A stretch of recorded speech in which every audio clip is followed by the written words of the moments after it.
Now, first of all, I would like to tell you about this person, Bismillah Khan. He was a very renowned Shehnai player in India. He is a legend. Why do I say he is a legend? Because he did something which has historical significance. He played the Shehnai on the day India got independence, that is 15th August 1947, at the Red Fort, before the Prime Minister of India, Jawaharlal Nehru, gave his speech. Before that, Bismillah Khan played the Shehnai in order to signify something auspicious. Something auspicious for the whole country was about to happen, that is, India was about to get freedom. And so, on that occasion, Bismillah Khan played the Shehnai, and that is why I say he is a legend. Now let us begin with this chapter. First of all, before we read the story, do you know these people? Now here you can see there are some people whose images have been given here. They are all musicians. They are all instrumentalists. They play different musical instruments. And then it says what instruments do they play. So you can search for them and you can come to know that they are very famous instrument players of India, and this is Bismillah Khan. He is playing the Shehnai. And this is the legend Bismillah Khan, whose story we will read in this part. Now one more thing it says, think of the Shehnai and the first thing you will probably imagine is a wedding or a similar occasion or function. The next would probably be Ustad Bismillah Khan, the Shehnai maestro, playing this instrument. So the writer of this chapter tells us that once you think of a Shehnai, Shehnai is played at wedding functions or any auspicious occasion. And so whenever you think of the Shehnai, you are reminded of a wedding, because probably most of us or many of us must have heard the Shehnai being played at a wedding function. And the next thing when you think about the Shehnai is Ustad Bismillah Khan, because he was the maestro in Shehnai. He was a legendary Shehnai player. Now we will begin reading the chapter. Emperor Aurangzeb banned the playing of a musical instrument called pungi in the royal residence, for it had a shrill, unpleasant sound. Now pungi was a predecessor of the Shehnai. Now when the Mughals ruled India, you know Mughals, they ruled India before the Britishers came to India. There was a very famous Mughal ruler, Aurangzeb. He banned means he prohibited. He did not allow that this musical instrument, pungi, be played in his royal residence. Why did he ban this pungi? Because it had a shrill, unpleasant sound. Shrill means very sharp, and unpleasant is something that you dislike. So Aurangzeb banned the playing of the pungi in his royal residence because the sound was not pleasant. He disliked the sound of the pungi. Pungi became the generic name for reeded noisemakers. Generic name means a name given to a class or a group as a whole. Now I'll give you an example of a medicine. What is a generic name? Generic name means the scientific name given to that particular salt. Like in medicine we say paracetamol. That is the generic name. Now paracetamol is sold by many brands. We get it under different names like Crocin, Calpol. So these are the different names given to the same generic name, that is paracetamol. So similarly, pungi was a generic name. So any reeded noisemaker, reeded means wind instrument which have reeds like the flute, clarinet, etc. So any instrument which was made with a reed, like we have flutes, we have clarinets, they all were classified as pungi. So pungi was a very broad term. Any type of an instrument which used wind to produce sound was termed as pungi. Few had thought that it would one day be revived. Revived means brought back to life. Now, as Aurangzeb had banned all these reeded noisemakers, he had banned pungis in his royal residence, no one thought that one day Such noisemakers, such instruments which made unpleasant sound would be brought back into the trend. A barber of a family of professional musicians who had access to the royal palace decided to improve the tonal quality of the pungi. Tonal quality means the sound. Now, as the pungi had an unpleasant sound, there was a barber who belonged to a family of professional musicians. Now, he wanted to play the pungi, but he knew that the sound produced by the pungi was unpleasant, and so he decided to improve the sound. He chose a pipe with a natural hollow stem that was longer and broader than the pungi and made 7 holes on the body of the pipe. Now, what this barber did? He took a pipe which was a hollow stem. Hollow means it was empty from inside, and the pipe was longer and broader than the pungi. And then what he did? He made 7 holes on the body of that pipe. If you have seen a flute, it is something like this. It is a pipe which is hollow from inside and it has holes on it. When he played on it, closing and opening, and he made 7 holes on it, then he blew air in it and he closed and opened different holes of this pipe, and what he found out that soft and melodious sounds were produced when he did like this. He played the instrument before royalty and everyone was impressed. Now here you can see both these instruments have been given, so you can make a comparison. This is a pungi and this is a shehnai.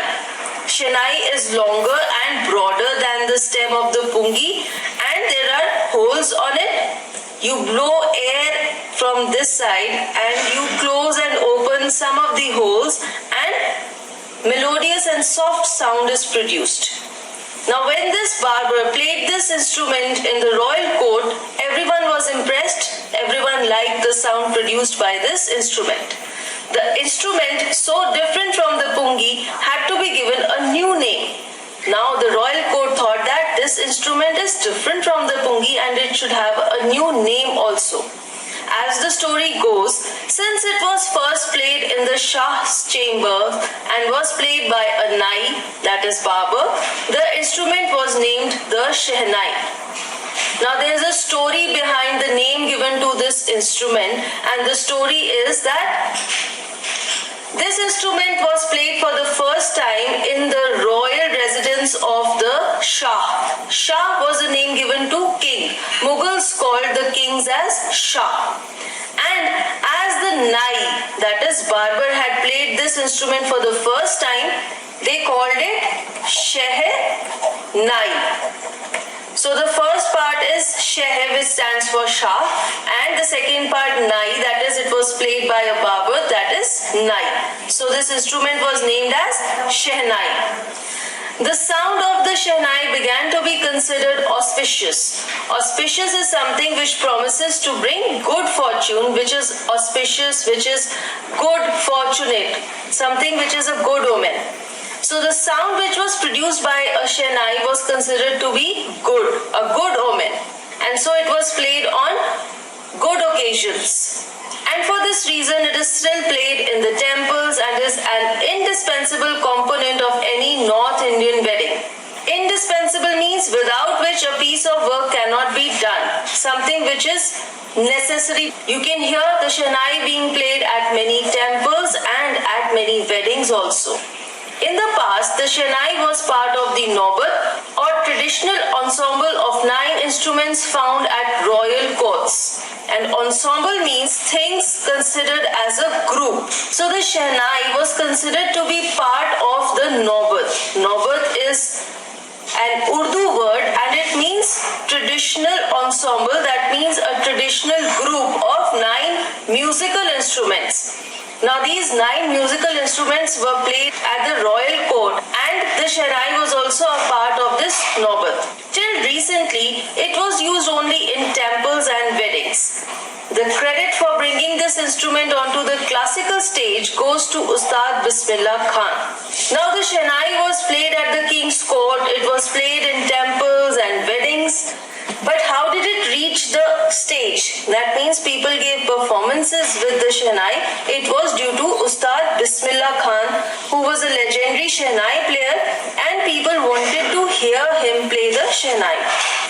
As a 5-year-old, Bismillah Khan played Gilli Danda near a pond in the ancient estate of Dumraon in Bihar. Now from here, we start reading the story of Ustad Bismillah Khan. When he was 5 years old, he lived in the ancient, that means the old estate, and the name of the estate was Dumraon, and it is located in present-day Bihar state.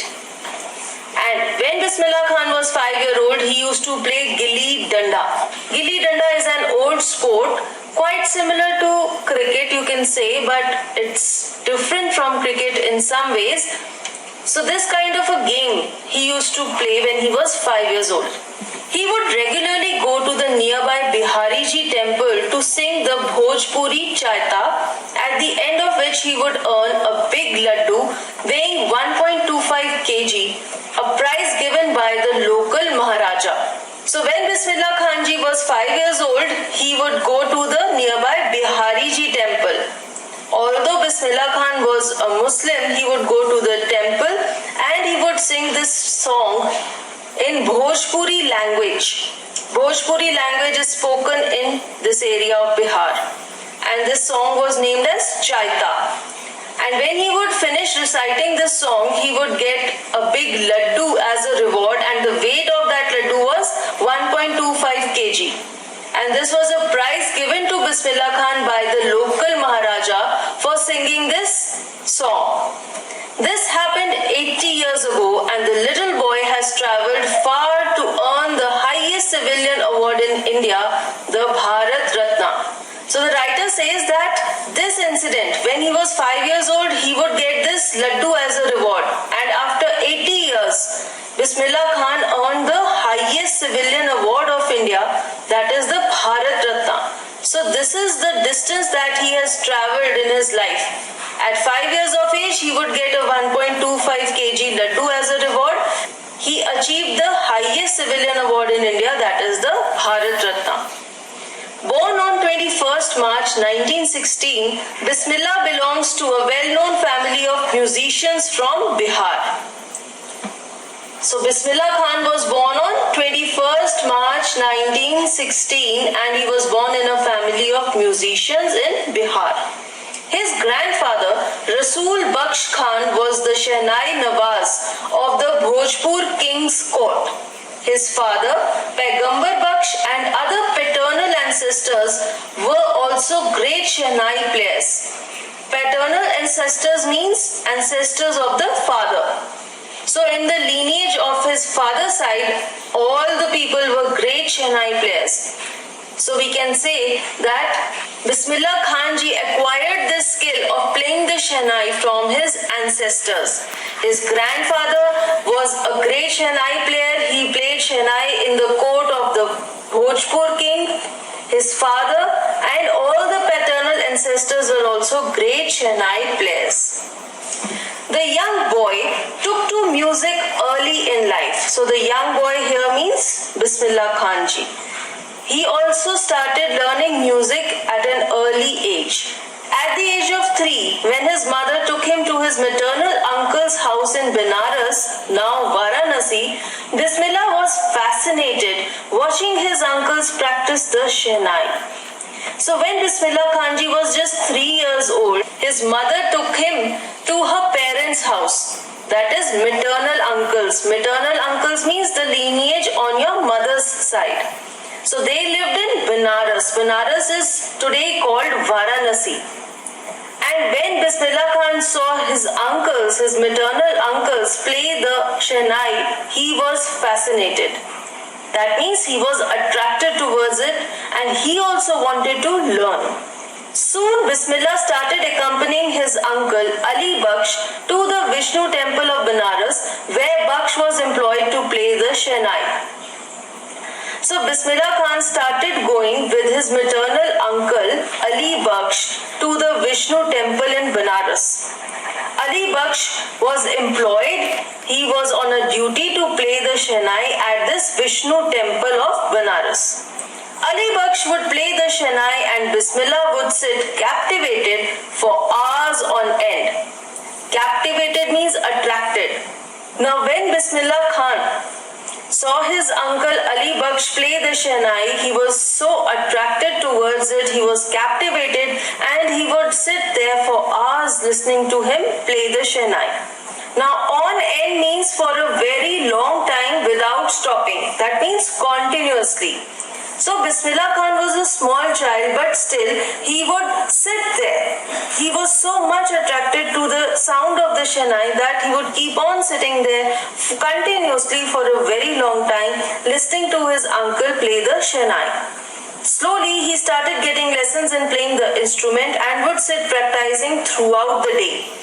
So gradually Bismillah Khan also started learning playing the Shehnai and he would practice throughout the day. So he never got tired. He was so captivated by this instrument, the Shehnai.